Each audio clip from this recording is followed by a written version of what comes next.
Blessed Wednesday. Blessed Wednesday. I hope everyone is having a beautiful halftime of their week. We took a couple weeks off of Apply Where Necessary. No excuses to it. It just had to be done. We're here now, and I'm joined by the beautiful Sasha. Thank you. Hello. Sasha's going to get us started with our affirmation for today. So, I have love in my heart. Today's affirmation is, today I feel loved because I am love. Yes. There's a lot of love going on. A lot of love. For this episode, Sasha and I, we're kikiing about Just catching up, what's new, what's bubbling, how we're feeling, Yeah, and we do. We're feeling love and we're feeling the feels of Yes. love, whether, intimate and platonic. Yeah. Love is something that is always going to be an important topic, an important experience. It's just always love is. Love is. And it's a full spectrum. It's all across the board. It's romantic, it's platonic, like you said. Love for animals, love for humanity, love for my family, love for self. Love is everywhere. Love is everywhere. It's abundant. It's abundant. Yes. You can always make more. Back to our daily affirmation is, I am wealth, I'm abundance, I am joy. Don't forget that, guys. Yeah. Has been a minute since we recited that one. So, Sasha, we talked about love today. What isn't there to talk about? What isn't there to talk about? Start us off. Tell us about the space you're in right now, just with life, and let's just dive into it. Yeah. Let's let this conversation take us where it needs to take us. Yeah. Let's start with, I guess, that platonic side of it. So, I would say within this past 6 months, I've learned what it really means to love someone wholeheartedly as a friend, platonically, and support them fully, and feel that difference as opposed to mistaking it for a romantic love. I have this one friend. He's kind of like my only straight male friend, and recently I guess had a revelation of how much he means to me and how much I truly value and cherish him in my life. And I just wanted to be a great friend to him and being better to myself, because of his position in my life. He's taught me so much that I had to really take a look at myself and be like, wow, this person really has altered my worldview. This person, he's very, I would say, non-judgmental. He's very free within himself. He kind of just does his own thing. Anything I've ever come to him about, any concerns, anything that I'm feeling, he's always open ears, 100%. He gives me his all in that. And if there's something that I find that I'm not really so cool with, and I'm a little hesitant to speak to him about it just because of my own doubts, I find that when I do, it's totally fine. He's receptive, he's open to listening, and I really had to say to myself, oh my God, I really love this person, but just in a general love. And he's kind of we say I love you to each other as well. And I never really had that with a male friend. And just to have that now, it feels so good because it's taught me a lot about what it means to be a friend. And respecting boundaries, but also knowing that I have this person in my corner, that I can count on. That platonic love. Yes.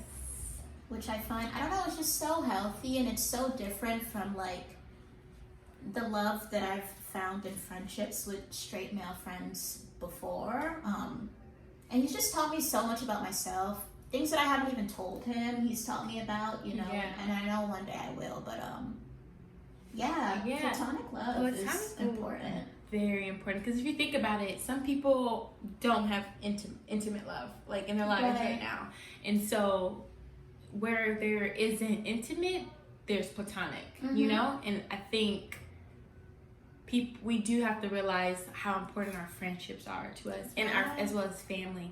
Because, like I said, if you're not in a relationship, if you haven't found your soulmate or your partner yet in this life, you only have your platonic relationships to kind of fuel you and for you to feed into them and water them, and that in return helps you grow as a person. I think some of us forget at certain times in our lives how important like our friends and family, or even friends and family, because either or, how important those relationships are and how much we need to water them. Yes. Some people can get themselves caught up in their intimate relationships that they neglect their family and friend, those platonic relationships. And if that intimate relationship, fails, like, who do you have if you didn't continue to water those other relationships? Right. And also, being in those our platonic relationships, it also it mirrors us in ways that our intimate ones don't. I've grown to learn that I don't know if I see more of myself, a reflection of myself in like certain intimate relationships. I think that's when a lot of our flaws are pointed at us and we really feel them, and then we start to work on them. That's for me in like intimate relationships to an extent. But I do have a lot of great friends, whether it's same sex or opposite sex, that do show me myself and vice versa, and we are able to give each other that constructive criticism. And I don't really have huge falling out with friends, but that's also because I choose to constantly water my relationships and check myself when I need to be checked, and also keep that honesty with them in that relationship. And that's honestly how I show my love in platonic relationships. It's funny that you mentioned like mirroring, because I feel like, of course, like with your friends, there's always going to be things that they show you that you need to work on, or that need a little bit of progression, or like you need to like take a step back and like really reflect on, and but this particular person, he was kind of like, I guess, the biggest revelation for me as far as like that mirroring, or like that shadow side of me, or like, because he's the total opposite of everything that I try to project, but it works for him, and through him I've had to learn acceptance, I guess, and just that people are people, and as long as the intention is good, then that's really all that I need to know about you being a good person. But he did show me a lot about myself, and like, again, he doesn't even know any of this, but like, I've just learned so much just from being his friend. My question is, how some people say we can't, as women, we can't have the opposite sex as friends. Or you can't, in general, like, men and women can't just be friends. At first I'm like, no, because I grew up I had a lot of male friends too. Honestly, I prefer male friends, to be honest. I wouldn't say prefer, because I have my core sisters. Right. But I always found myself just having guy friends. Like, I don't like too many new girlfriends. But I do like guy friends. And so I always like kind of went against that that statement of like guys and girls can't be friends. But as I got older, I still have platonic opposite sex friendships, but there are boundaries that have to be set. Yes. And there's distance that has to be created to an extent. Yes. As I've gotten older, I do realize why some may say that. Now, for sure. What's your view on it?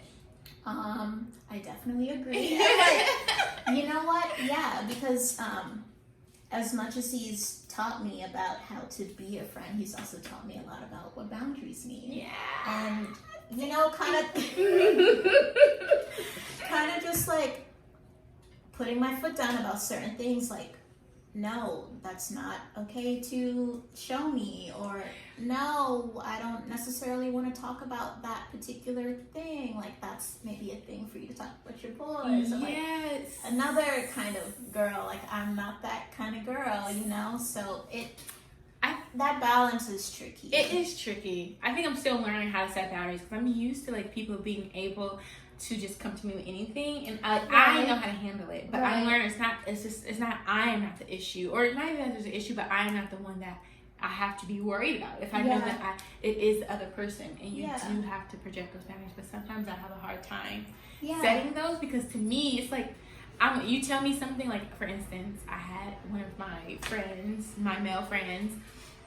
he told me, we're like talking about something, and he told me like, oh, he was like, out of nowhere, we're on a phone call, and he's like, I don't know why I'm always so horny. And I know he wasn't trying to make a pass at me, right? But he just felt comfortable enough to just to mention that, and I've helped him with like other problems, like, right. And I'm like, okay, but you need to focus on business, like, get your money, like, and it's a tricky space because you don't necessarily want to make them feel, but isn't that weird? Like, we're the ones that don't want to make them feel uncomfortable after we've just kind of felt uncomfortable from something that they said. But I will say, if you set those boundaries and that person is respectful of it and they understand, then that's definitely somebody to keep around. Right, and I think it is all about just stating those boundaries, having that conversation, and giving that person a chance to hear you and to change, instead of just thinking like, excuse me, I'm just going to not talk about it, and like, kind of, because sweeping shit under the rug, I don't think is necessarily healthy either. I think that discourse, that conversation that has to be had, it boosts confidence in you too, because now you feel a little more comfortable to come to somebody when you have a concern or when you feel a type of way about something. You're not too shy, you don't feel guarded. You're like, okay, I can open up about this and it will be okay because they'll know where I'm coming from. Right.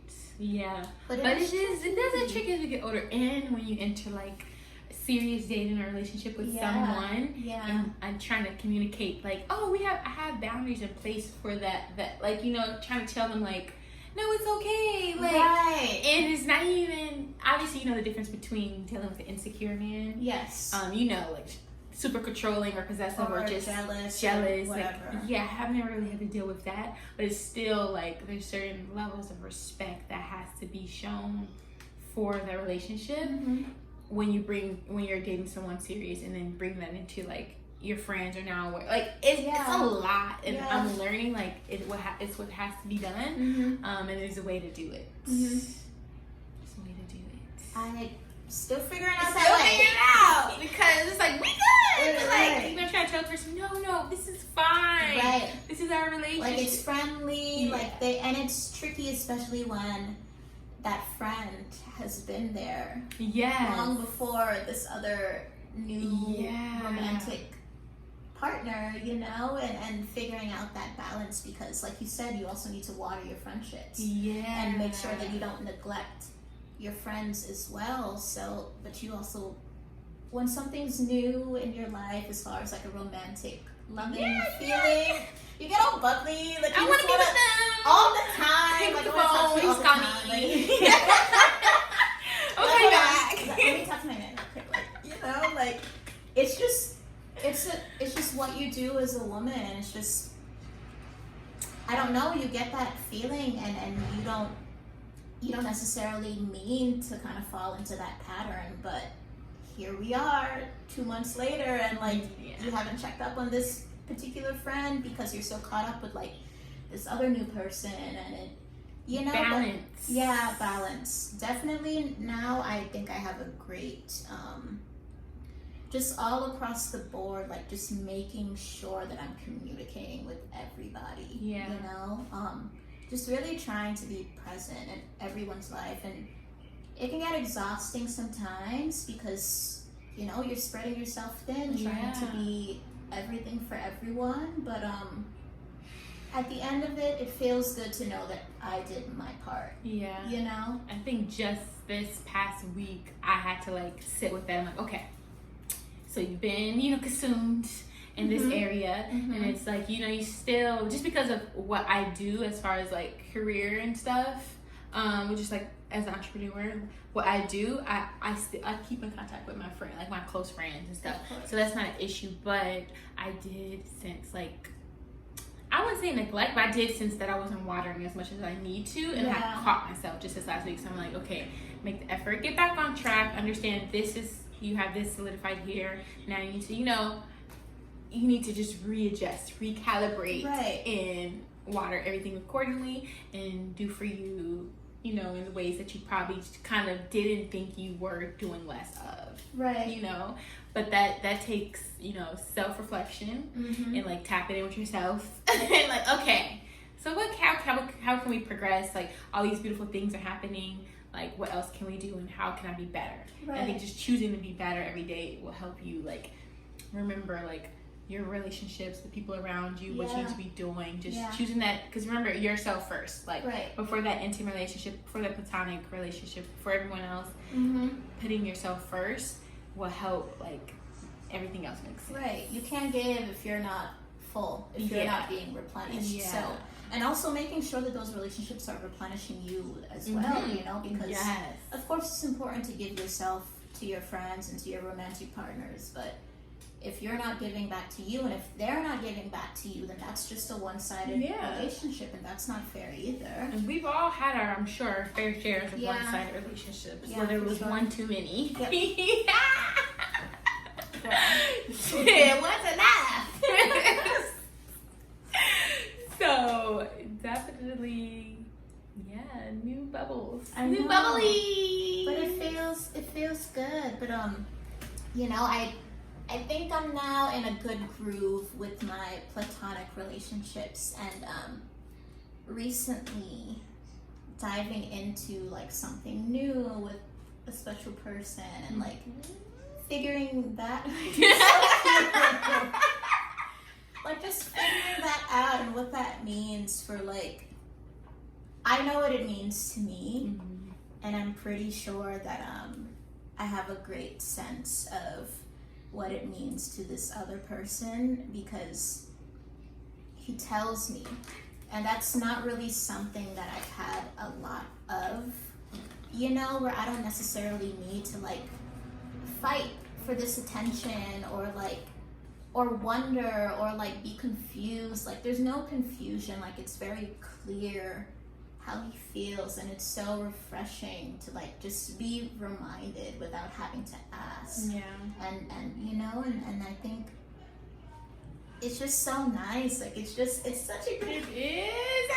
I just love it. I love love. I love love. I love love. It's so beautiful. Love is a lot of things. Yeah. It is, but when it's beautiful, it's beautiful. Yeah. And even when it's hurting, not, you know, real love. Like some people think love is supposed to hurt, and you know, that's where we get into like the love is supposed to feel like you're growing into something better. And it's not always comfortable, but the key word is like you're growing. If it's not taking away from you, then it's love. Like you're growing that's love. You know, growing pains come with it, but a majority of the time it should feel good.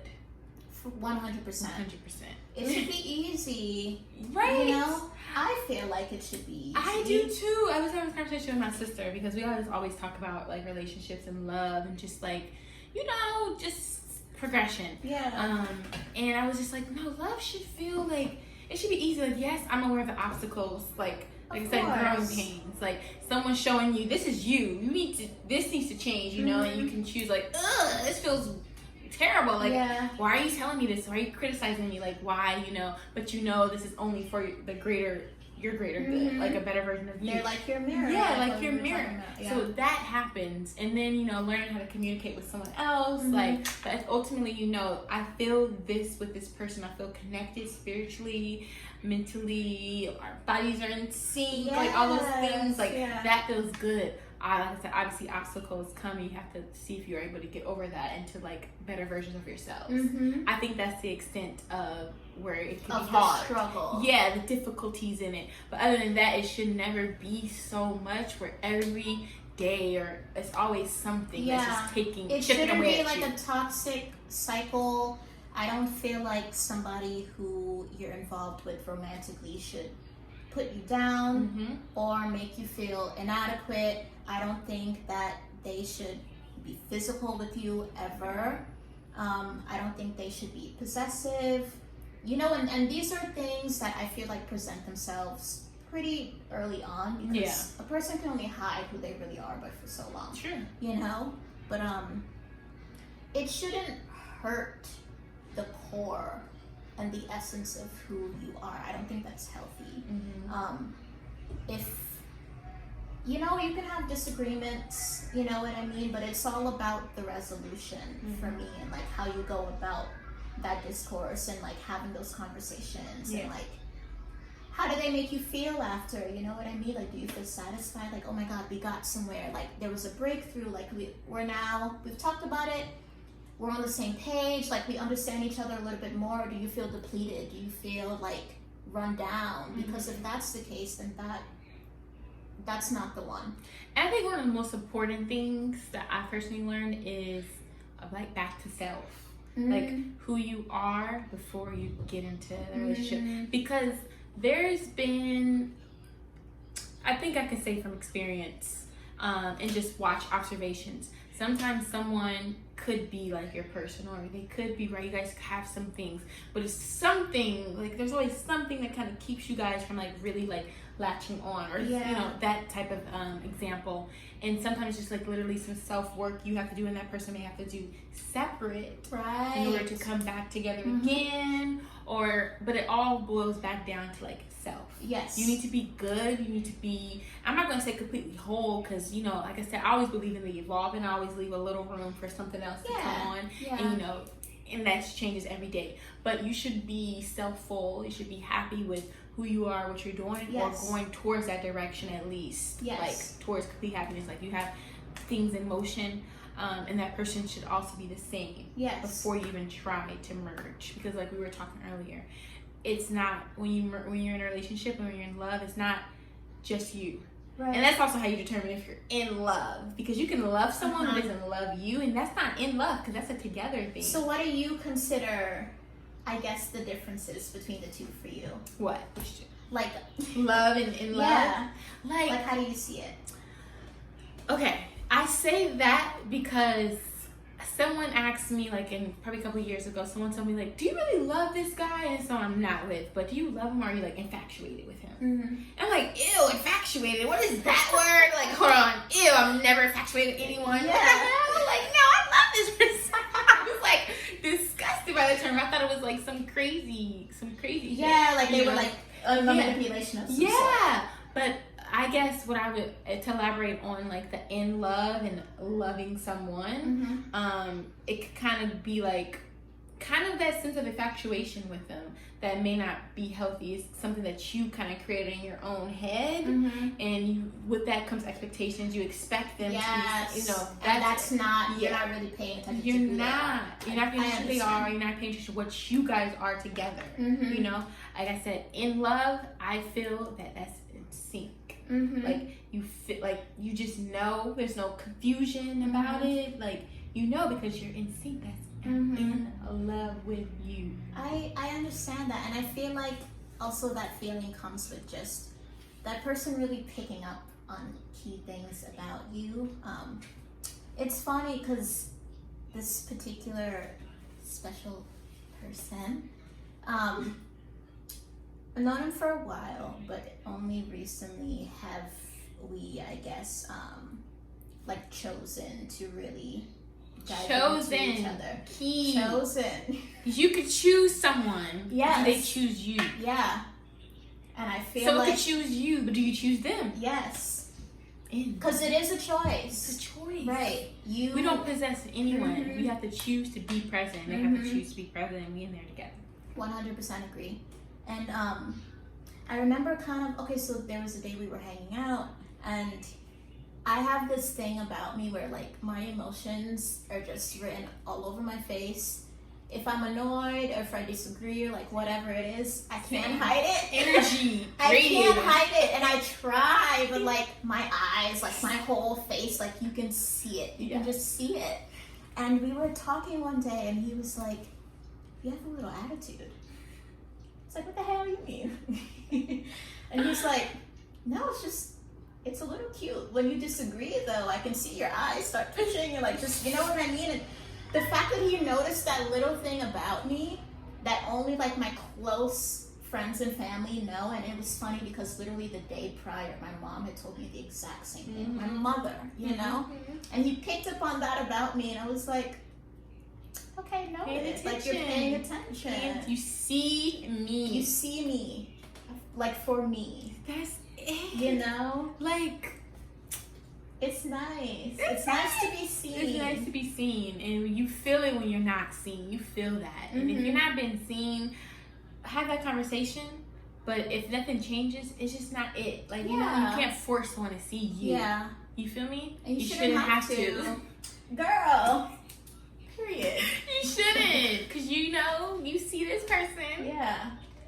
Because who they're showing you is ultimately the truth. It's the truth. So whether you accept it or not, whether you take those gifts or not, is totally up to you. But look at what they're giving you, you know, and take that at, I guess, face value. Like, don't try to interpret it as more or less. Like, it's right in front of you. Yeah, you I know? think I made that mistake in a lot of, I wouldn't say relationships, because I technically haven't been in a lot of relationships, to be honest. Yeah. Situations, like, I did a lot of that. Dating off potential, kind of ignoring some of the signs, or just thinking like, oh, that's temporary. This person just like this. Like, we gonna change that. We'll fix that. And it's not even like I'm trying to be literally Quay the builder, but a part of me was you open. See the best in them. I see the best in them, Yeah. and I see what they could be, and I was open to like giving that time for that person to evolve into that, and without realizing like that's not realistic. I should never have to do that, and that's not my place. Period. Whatsoever. And so I definitely caused myself. I take full accountability.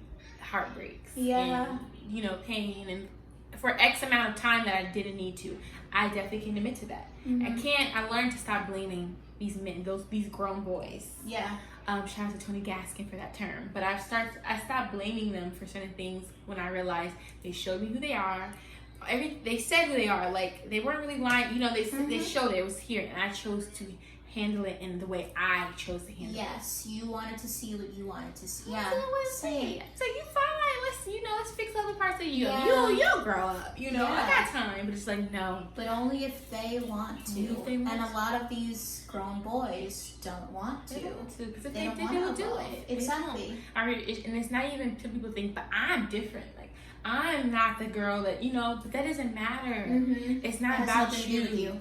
It's all about that person. Yeah. And when they're ready, they'll pop. And if they don't, they don't. You know? So I had to learn that. And that was a hard fucking lesson. I'm going to teach my daughter early. Yeah. That's her. Yep. Take what is being presented to you, and then you get to decide if that's what you want. Yeah. But I wouldn't say don't like support someone who obviously has room for growth, Yeah. you know? But if they are taking the initiative to do that on their own already, that's fine. But if it's something that you kind of have to beat over their head and like it's not worth it. mother them about, like that's not cool. It's not to worth me. it. It's not cool. It's not worth it. It's not your place. It's not. And the key word is mother. Mm. You ain't nobody's mother. That's not your son. No, You want that person to be your husband. Yes. And we're not mothering our husbands. We're guiding. Husbands. Why are you like this? Why? Listen, we being really censored right now because we're on the camera on the microphone. But you know, husband. That's what we're working towards. Yeah. That's what we want. Let's talk about husbands. Oh my What do you see in your husband? So my husband, I see my husband as the man. I'm gonna speak as if he's here right now, because we're speaking him to existence. My husband is a man, a real man who is in touch with his emotions to an extent, but also embodies emotional intelligence.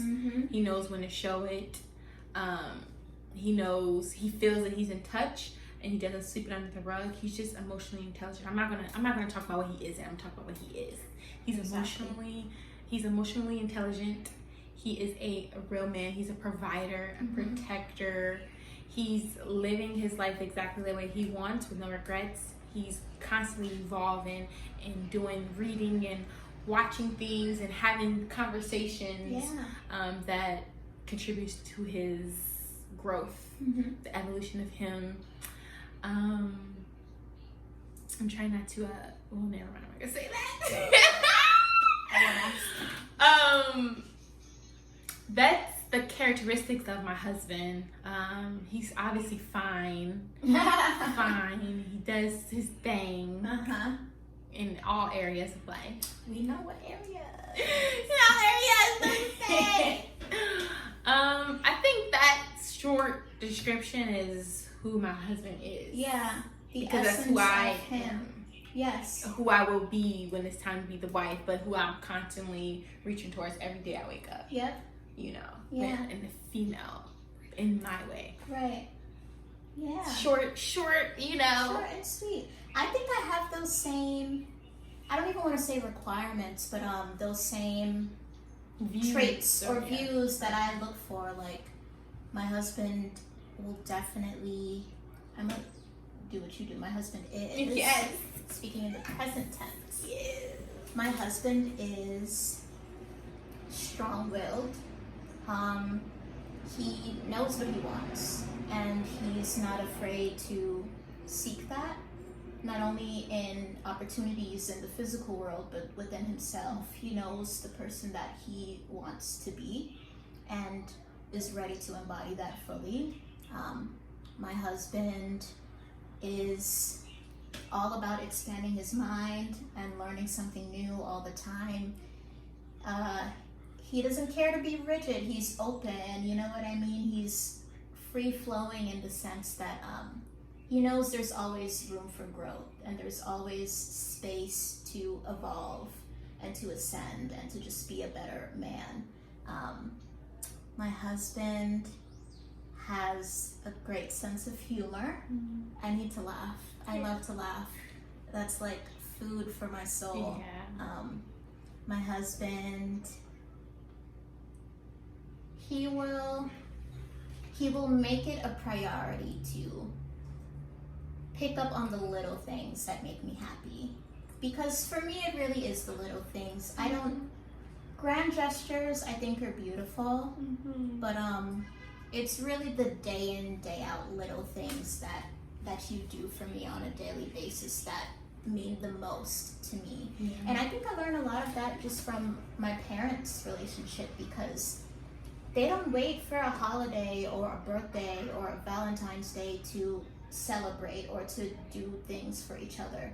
My mom always says, like, every day is a blessing, every day is a celebration. You know, there's no need to wait, because every day we're together, and that's a beautiful thing. So my dad does little things for my mom all the time, like whether it's taking her on like little weekend trips, or you know what I mean, or just like when they come home, like they'll sit on the couch and like share a drink together and just like watch TV, like, you know, like little things like that, like quality time. And just like just being a provider the way that my dad is, and just making sure that everyone around him is good and prepared and feels safe and secure, and I want my husband to be the same way. Me too. You know?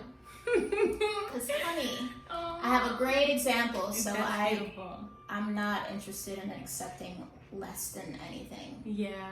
I think for advice for someone who didn't have a great example, like I found examples in men that that I weren't as close to. Like, I have a lot of male family members, and yes, they're good men, but some of them weren't the best men in relationships, or men to their wives or girlfriends, you know, but they were like great fathers, and and they were provided, and they're family men. But so I didn't necessarily have the best example, but I always knew what they were flawed in, where their flaws lie, you know, and I knew that's the opposite of what I want. Yeah. I always knew, but obviously somewhere along the roads, I, allowed certain things that I shouldn't have, despite like knowing. But yeah, that's a part of it. Yeah. But for other girls out there, guys out there who don't have those positive examples of a figure that like maybe you've had, I would just say, seek for what you are aiming to be. Right. Because that's when you'll really attract it. Yeah. You have to embody it. You have to be the love that you want. I think that's the simplest way to put it, in addition to identifying those other positive figures in life, even if you don't know them personally. Like, you just see like this man or woman has integrity, has respect. Find those things and hold on to those things, and don't settle for less. Don't allow anyone to take you off course or convince you otherwise. Know exactly what you want, and you'll never, fall off. Yeah. And I know I didn't always know exactly what I wanted. I knew what I wanted, but I allowed myself to fall off because I was just like willing to, compromise my wants. And I'm like at a point, it's like older and older, I do not want to compromise, but I don't think I have to. Right. And that comes with self-worth. As you grow within yourself, you realize like, damn, I'm bomb. Yeah. Why? There's no reason for me to settle. There's no reason for me to compromise because I know who I am and I know that I deserve these great things that I'm seeking. Yeah. You know you're deserving. Yeah, life is supposed to be pleasant and beautiful and feeling good. Yes. A majority of it. It doesn't have to be like the struggles and the hurt and pain. And yes, we'll go through it. We're human. We're not exempt from it. No one is. But it's just a matter of like knowing you're not your conditions or your circumstances. That doesn't have to be the blueprint. Doesn't have to be. Some people didn't grow up in the best homes, and they didn't have any loving parents or guardians. Right. And my heart goes out to those individuals. I think you guys are extraordinary. I love to see those stories of people telling me about their lives, telling us about their lives. I just find them to be like just superhumans. Yeah. But it gives me, it restores what I sometimes lose sight of, and how fortunate and how blessed I am and how grateful I am to have grown up the way I have, even though it wasn't ideal to me as I seen things to compare it to. It was mine. And also, as I got older, I knew I'm able to choose my life and choose where I'm going, and I've made that. So people in fucked up situations and like sad things, you can pull yourself out at any given moment. You can't. Right. Fight for your life. Fight for everything. Fight for everything you deserve, because it's already out there. You just gotta go touch it. And some people's journey will be harder than others, but doesn't mean you'll never be able to reach it. Right. You won't if you don't allow yourself. Right. So I'm fighting for love. I know. Well, we don't need to fight for love. Not fight like but just like every day, like fighting myself against what I don't allow myself to be, or what you've had previously. Yes. Yeah. Yes. Fight in a good way. I don't want to fight violently. No, I know, but even like that word. So I was having I was having a conversation with a friend not too long ago, and she had said something that like really struck a chord with me. And she's like, I don't want to have to fight for peace. Yeah. He fights for peace. That's true. And it really stuck with me. And I was like, wow, who fights for peace? They are the complete opposite. That's true. You cannot get that loving vibration if your verbiage is like opposite of that. But yeah, you are right. I totally feel where you're coming from. I am love. When you're fighting for it, I am love. You are I love. embody everything that I need. Yes. And is. Yes. Love.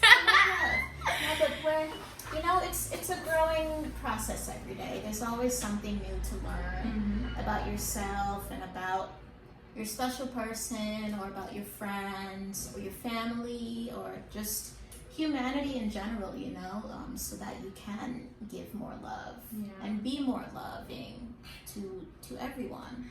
Yes, shout out to my special person.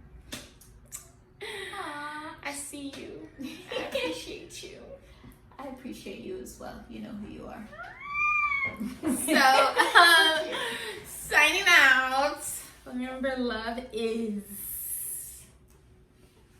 It just is. Love is everything. Love is everywhere. Love is abundant. You can always make more of it.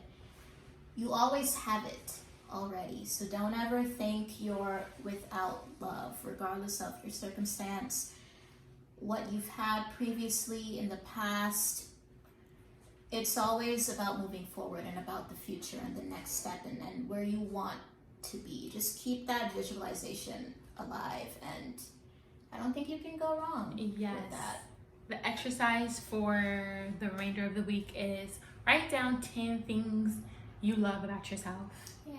And then follow that list by 10 things or people that you are grateful for and that have contributed to your happiness. And then shoot them a text or a phone call letting them know.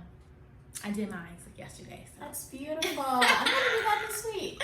Yes. Until next time. Hopefully Sasha's sitting right here next time you see her. Yes.